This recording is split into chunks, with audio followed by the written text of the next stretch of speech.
Hola a todos, aquí les comparto un spoiler del capítulo número 10 de My Only 12% 2 de 4 basados en el libro. La habitación de Ei ha cambiado tanto que no hay nada que Kei recuerde. La habitación que era blanca y limpia ahora está decorada para que sea brillante. La cama pequeña ahora es un futón grande colocado en una esquina del cuarto.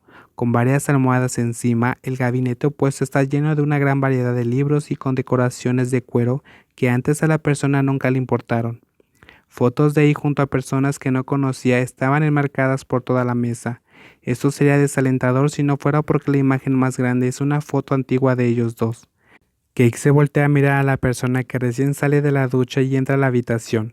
¿Quién es este tipo?, preguntó Cake refiriéndose a un hombre alto y en forma que sale en más de 3 de los cuadros, donde el dueño del cuadro se acerca y mira. Oh, ese es Pi, del que te estuve hablando. ¿Uno de los mayores de tu grupo?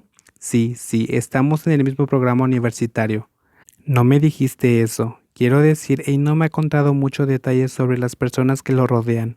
Cake sabía que pertenecía a un grupo y tenía amigos cercanos, pues normalmente habla de ellos, pero ese tipo es mencionado desde hace mucho tiempo y no sabía ese detalle. ¿Se ven a menudo? Sí, seguido. A él le gusta ayudar mucho a sus pis. ¿Y quién es este otro tipo? Ace siguió el dedo de la otra persona hasta un cuadro colocado en el extremo derecho. Ahí se encuentra una imagen de él sonriendo ampliamente, levantando los dedos y siendo agarrado de las mejillas por un chico grande parado a su lado. Oh, ese es un pi de la actuación. ¿Son cercanos? Ella sintió con la cabeza. Sí. Parece que el interrogador no está satisfecho con la respuesta y frunce sus cejas casi inmediatamente. Debes llevar a Keika a conocerlos. Claro, dijo el pequeño sonriendo ampliamente, tan contento de poder llevar a Cake a conocer a todos los amigos que tiene ahora. ¿Krabs está aquí? No. Sí, lo veremos en estos días. Es una pena que Toph no está aquí. ¿Sigues hablando con Ta? La última conversación que tuvimos fueron unos días antes de volar de regreso. Su amigo de la escuela secundaria acaba de decidir entrar a la Facultad de Ciencias. Cuando se fue le encargó que cuidara a Abe de lejos y le hablara de cómo iba. Confía mucho en él.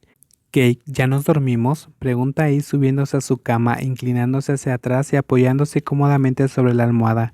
Apaga la luz del techo por Abe. El mayor hace lo que el propietario del cuarto pide y de inmediato se enciende la lámpara de color naranja claro. Se sube a la cama y se sienta al lado del menor. Esta atmósfera familiar le da mucha tranquilidad. Quisiera estar ahí para siempre. Mueve la cabeza sobre la almohada antes de abrir los brazos. Ven con Cake, abrázame. Sin esperar ni un segundo, Ace se mete rápidamente en su pecho, dejando a la otra persona tan fuertemente apretada como antes. El olor de Cake sigue siendo el mismo, murmuró Ace. ¿Es bueno o malo? Es bueno, me gusta. El chico que fue halagado por su olor se pone tímido. Ace mira a Cake, lo mira tan intensamente que la otra persona arquea las cejas como preguntando el por qué. El corazón de Ace latía tan fuerte que tuvo que meter la cabeza en el pecho contrario para ocultar sus mejillas rojas. Cake, dime, Cake, ¿qué pasa, Cake? Cuando ve que lo llamaron repetidamente, pero luego no le dice nada más, el dueño del nombre llamado que se llega respondiendo se ríe fuertemente. ¿A qué estás jugando?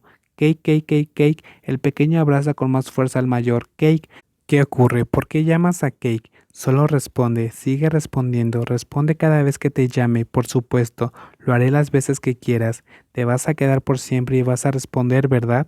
Por favor, no te vayas a ninguna parte. Está bien, susurró acariciando la cabeza de la otra persona.